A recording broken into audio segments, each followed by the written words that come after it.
দুর্যোগ ও জলবায়ু পরিবর্তন নিয়ে গবেষণা এবং সংশ্লিষ্টদের সক্ষমতা বাড়াতে বর্তমান সরকার দেশে প্রথমবারের মতো চালু করতে যাচ্ছে বিশেষায়িত ইনস্টিটিউট। গাজীপুরের ২৭ এলাকায় তাই জাতীয় দুর্যোগ ব্যবস্থাপনা গবেষণা ও প্রশিক্ষণ ইনস্টিটিউট ভবনের ভিত্তিপ্রস্তর স্থাপন করে সেই প্রকল্পের উদ্বোধন করেন প্রধানমন্ত্রী তারেক রহমান। সেখানে জলাশয়ে মাছের পোনা অবমুক্ত করে পাশেই গাছের চারা রোপণ করেন সরকার প্রধান। সেই পানিটিকে আমরা আরো যাবতীয় পরের সুধী সমাবেশে যোগ দেন তারেক রহমান। এ সময় প্রাকৃতিক দুর্যোগ সম্পর্কে সচেতনতার পাশাপাশি প্রকৃতিকে সমৃদ্ধশালী করতে সবার প্রতি আহ্বান জানান প্রধানমন্ত্রী।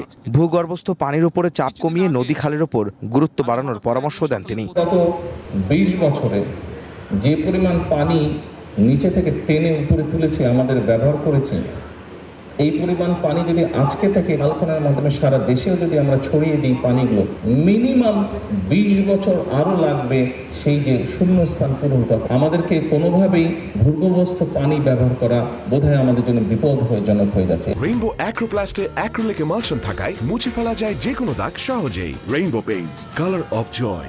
বর্তমান সরকারের খাল খনন কর্মসূচি কোনো রাজনৈতিক প্রতিশ্রুতি নয়। এই কর্মসূচি দুর্যোগ মোকাবেলা করে কৃষক ও কৃষিকে সমৃদ্ধ করার উদ্যোগ বলে জানান তারেক রহমান। এক জায়গায় বলছে বিএনপি খাল খনন কর্মসূচি শুরু করেছে, এটি তাদের একটি রাজনৈতিক প্রোগ্রাম। বিষয়টি আসলে তা নয়।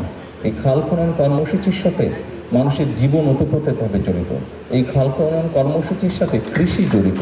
এই খাল খনন কর্মসূচির সাথে এই ভূমিকম্প পর্যন্ত জড়িত।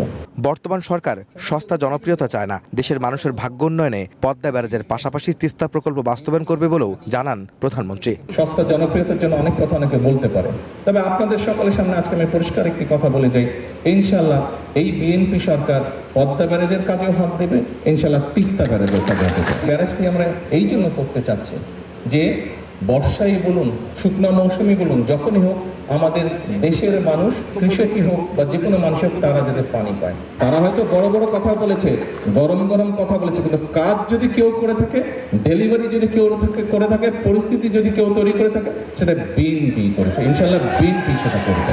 নিজেদের স্বল্প সম্পদকে সঠিক ব্যবহারের মাধ্যমে দেশকে সামনে এগিয়ে নিতে সবার প্রতি আহ্বান জানান সরকার প্রধান। আমরা যদি সম্পদকে রক্ষা করতে পারি।